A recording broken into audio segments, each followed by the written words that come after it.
Good morning. Something you don't know about me is that I, in fact, am John Denver's greatest fan.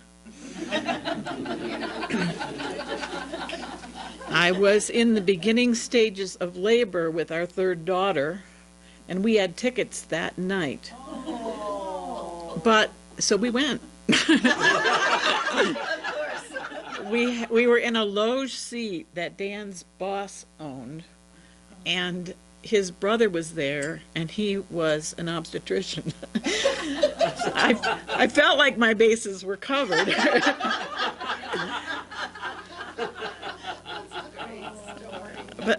But then what happened was we got through the concert, and on the way home, the car overheated. And we did make it home. I was having a home birth, so we just needed the car if I had something happen, you know. But everything went fine, and Caitlin is the result, and you've seen how gorgeous she is. So I can imagine John Denver singing that song to his children.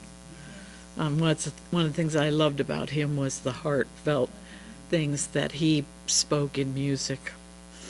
So we celebrate fathers today, and all those who are of either gender who participate in the role of fathering. And so this morning we're talking about opening to the unknown, because I can't imagine any greater experience on a human level than entering into parenting. I used to tell this story that parenting is like going to a baseball game. It's several hours long, and during those hours there's only a couple of minutes of really good, exciting action. Parenting, you got at least 18 years where you're really in it, and there's really only a few minutes of really good action, but you come away thinking you enjoyed the whole thing.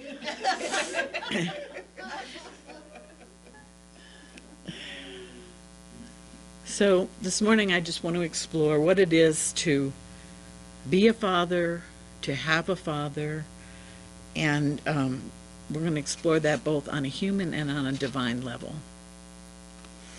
I heard about a mother who bought her 4-year-old son a little dog, and he named the dog Laddie. And over the weeks, it was very apparent that this dog was unmanageable. So the mother went to the son and said, "I'm sorry, but we're going to have to let Laddie go. And the little boy said, "That's okay, Mom, don't worry about it." And she was very surprised at that. But several hours later, he came in crying and said, "Where's Laddie? I can't find Laddie." And she said, "Honey, I told you this morning. We had to let Laddie go." And he said, "Well, I thought you said Daddy."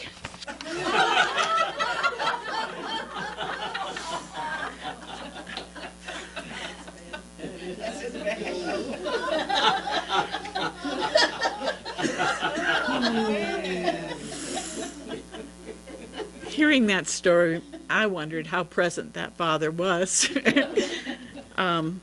You know, the old paradigm, the one I grew up in, was something like father knows best, where Dad was the supreme authority. He came home from work to a home-cooked meal, kids under control, the house in order, but his real involvement on a day-to-day basis of raising kids and taking care of the household was minimal.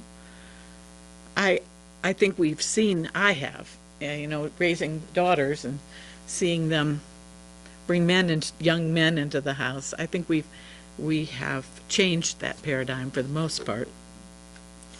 For myself, I always felt love for my dad. He went to work every morning, and he came home every night, and he kissed my mom in the kitchen, and then he, we sat down to a homemade dinner, and after that he went to his chair and he read. My dad was a jeweler, and he always read the Jeweler's Circular, which is their manual, I guess. he was a jewelry designer and diamond setter, an artistic man. On weekends in good weather, Dad put on what I called his piggy pants. They were overalls, and they had little pigs on the clasps. and he gardened. He had a garden in the back. He grew up on farms, and so I learned, to be out in nature. We lived where there was miles of woods behind our house, and he was the one that took me for walks and taught me the names of the wildflowers, and from him I learned my love of nature. And that I hold very precious. But Dad passed away when I was 16. It was right after we'd made a major move from the town that I had grown up and gone to school in. And I remember feeling really lost and scared. And I know my mom did the best she could. But as a child, you don't understand. And I was young at 16. And so it wasn't her fault, but there were feelings of desertion and abandonment that I see that they've grown with me. I'm very happy to say that in my observation, and some of the dads that I have known have been much more present, much more desirous of involvement and support in every aspect of family life. And today, as we celebrate Father's Day and all those of either gender who have participated in that fathering aspect of life, I wanted to be sure to include a man's view. So I asked two of my favorite fathers to speak and talk about what it means to them to be a father. One of those people that I asked was the father of my children. And Dan, he's working today, so he wrote out for me what he wanted to share. So I'm going to read that and share that to you. He says, I cannot speak in generalities as to what it means to be a dad. I can only speak for myself and from my experience. Being a dad is the hardest, most challenging, yet most rewarding job I have ever had. Being a dad is truly a privilege and an honor. It encompasses everything from eating the burnt toast, the heel of the loaf of bread, the roll-up that fall apart, and being there to console your child who has just lost her best friend. Being a dad means meeting practical needs like learning how to drive a stick shift, change the oil, passing on what I know, what skills I have. It also means teaching how to ride a bike, throw and catch and hit a baseball, how to cook, do laundry, clean the house, pack a lunch. Being a dad also means teaching children who they are, a child of God, precious, special, talented, gifted, beautiful inside and out. It means recognizing and honoring their individuality, qualities, talents, strengths, and beauties, being available, being present, even if it means modifying or even canceling my plans to be there for them, their plans, something that's important to them. Being a dad is taking pride in their accomplishments without taking credit. Being a dad also means supporting and working with, collaborating with mom, presenting and providing a unified front, a coordinated joint effort in parenting.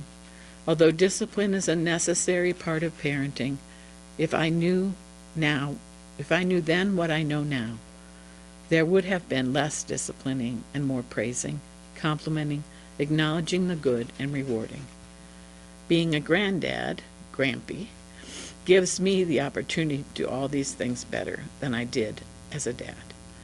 But then I will always be a dad. That will never end.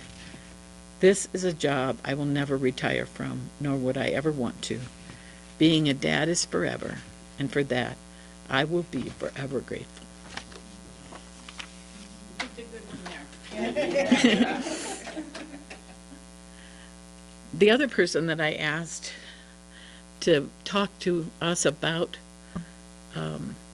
what it means to be a dad is the best dad I know, and that is my son-in-law, Ryan Grube. Ryan and the family are in Ohio right now, and we will be joining them on Tuesday for a big family reunion. But Ryan, he is so attentive. He's so patient. He is so involved with these boys. Rowan and Jacob are 5 and 2 now. So I asked him a couple weeks, maybe 10 days ago, if he could write something, because I knew that they were going to be gone.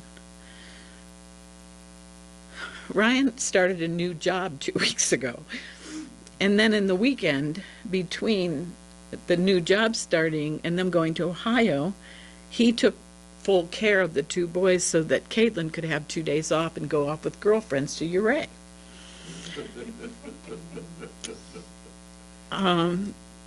He didn't have time to write anything. And I think that only speaks to what I say about Ryan. There is nothing that guy won't do in the house. I've been there many times when he's getting dinner cooked, when he is putting in a load of laundry. He has taught Rowan to climb. I wish I could show you the video. He will climb. He's 5 and he's 35 feet up in the air on a rock wall. Now he's not thinking about me. But Ryan, I trust. He's very conscientious, and I always know that my daughter and those boys are safe when he's in charge. So I give honor to him for being the man that I know as the best father that I've ever known. When I first came to Unity, I was delighted to hear the term Father, Mother, God, Spirit. It felt so right. It was so much more complete and all-encompassing than just God the Father to me. And I still hold the reference of that in my heart as the ultimate expression of God and of Father. Yet I've observed over the years that I still have a tendency to think of the Father and I still hold a lot of meaning and honor to the Lord's Prayer, which in Unity we used to say that every service when I started 30-some years ago. And I was raised Catholic, so of course we always had that in every service. So I want to say that language becomes difficult for me as I talk about God. At Unity we teach that we are one with God, that we are God in expression. And in fact, our master teacher said, I and the Father are one. He also said, the Father is greater than I am. So as I work through this, and being a minister, I want you to know that I'm still a work in progress. And sometimes the word God is uncomfortable for people because of their past. And sometimes Father is uncomfortable because of their past. But let's just open our minds and encompass everything that is good in that thought. I spent a lot of time walking with this as I was preparing the talk. What is the term? What term can I use? And then one day in the night I woke up and I heard the word source. That made it more comfortable for me. So maybe that helps you too. Also, I found a bit of light in my research from Charles Fillmore on this. He begins with this. We are beginning this modern age, and he wrote this in 1929, to see the necessity of revising our ideas of God. Stanley Jones, who may be termed the modern prophet for India, says that the basis of Christianity was original, first-hand contact with the living God. And he declared we need to take God out of the sky and out of the book, and know by our own experience that God is what he is in our souls. Then Charles comments, that means that God is progressive, as man's consciousness is. And to know and understand God, we must have certain spiritual unfoldment. I didn't get far enough into it to bring this to you today, but I will recommend to you Father Richard Rohr's book on the Universal Christ. I've only just read the introduction, but if this interests you, or if you want to explore to help develop your own consciousness in this way, he's talking about that he says that the Greek and Latin interpretations of our Bible have really been a disservice to us, that the original idea of Christ is this all-encompassing light in everything. I'm not saying it as good as he can, but I'll just leave you that reference in case you want to explore that further. So reading Charles Fillmore's insights, that helped me to see that I'm at a certain place in my consciousness. I'm still unfolding to a realization of God, and that helps me to understand the difficulty of the language. So I hope it helps you too. So putting the challenge of the language aside, I began to further ponder, what does God as Father really mean? I thought about protector, provider, teacher. All of those have some aspect, and maybe our language isn't complete enough. But again, when I hit upon that word source, that spoke to my heart at the time. So, God is all. God is unconditional. God is within us as well as everywhere else. And when we pray expectantly, we turn within as well as without to that holy aspect that is present in us and in all things.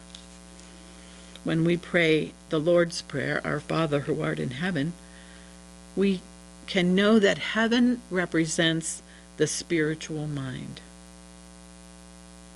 And if we contact these spiritual resources, we connect with more and more of that source, the infinite.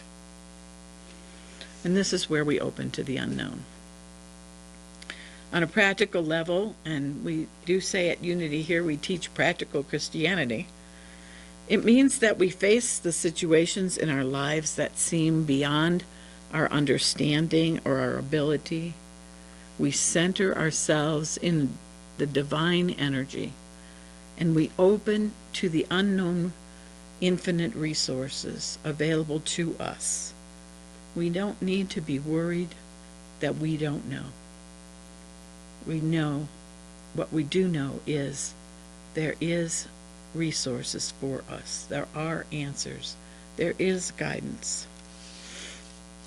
In this awareness, we can learn that whatever our earthly fathers or father figures did or didn't bring to us, we are fully supplied by our spiritual legacy. At times we allow ourselves to fall into habits and false beliefs, and we live from fear. But when we open to the unknown, we step into our God nature. And how do we do this? By regrooving those hard-held places in our consciousness where mental habits have taken up residence. By repeatedly practicing affirmative prayer and directing our conscious mind to impress our subjective mind with the words of truth and positivity. Use your meditation time to immerse yourself in that divine energy, in that all-sufficiency. As you do this, you will come to know, as Bernard Beckwith so beautifully says, The love that you are knows no boundaries. The life that you are knows no boundaries. What joy and perfection we can experience when we open to the unknown with trust. We allow ourselves to step into that heaven consciousness right here. And as we set out to parent or to accomplish any goal that is sure to be full of unexpected challenges and joys, I'm sure that each of you has had this experience. If it wasn't as a parent, then in some aspect of your life. We continue to open. We continue to move into the unknown and to be a demonstration of that infinite source right here. He is in heaven, in yourself, as is on earth. And so it is. Amen. Let's move into meditation and allow ourselves to have a real experience of this all-loving, all-encompassing source. Take a deep breath and relax. Allow yourself to just sink into your chair. And perhaps even visualize that hands are holding you. Just being held in that chair. Take another deep breath.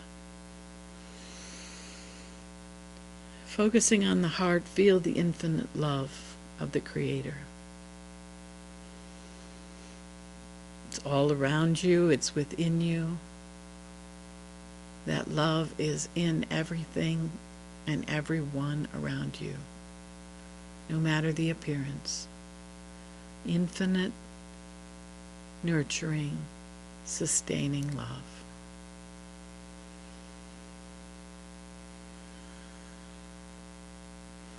And in that love, take another deep breath and let perfect peace fill you.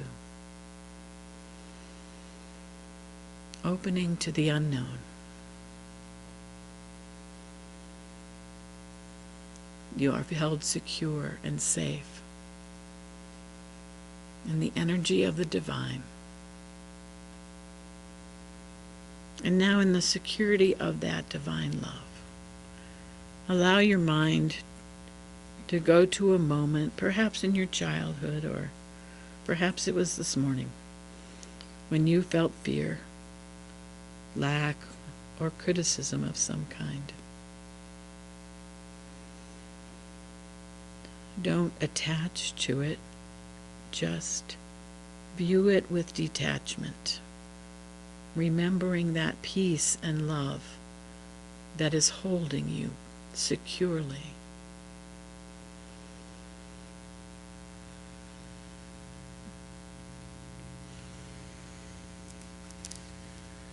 Now I invite you to speak words of comfort to yourself, to the frightened child within you, to the part that feels hurt or lost or abandoned, the part that doesn't understand why. Speak words of comfort and love.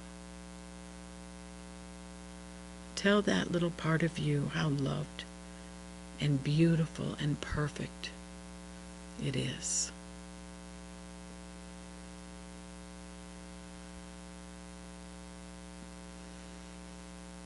I'm here for you. I will never leave you. You hear these words spoken in your mind and in your heart.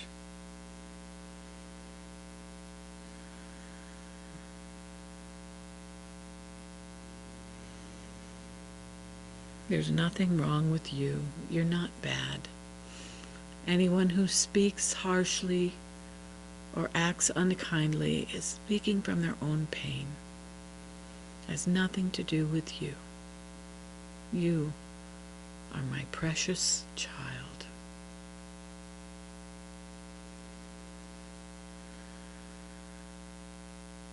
You are magnificent, just as you are. You are a creation of perfect love and perfect light.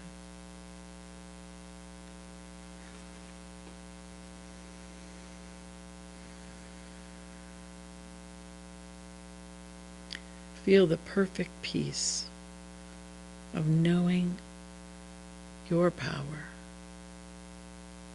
of feeling in harmony and alignment with the highest divine energy.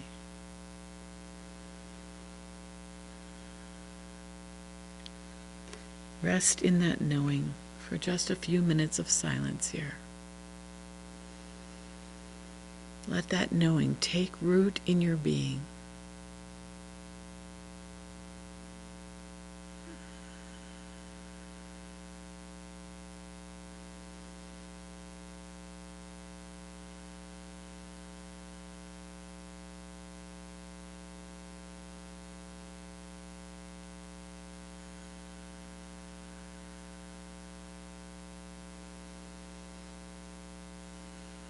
As you see the roots taking a strong hold, you know that the fruit will be born with these thoughts that are in alignment with the highest divine within you, your true source. And may you go forth from this place and from this moment with greater assurance and greater peace. Namaste.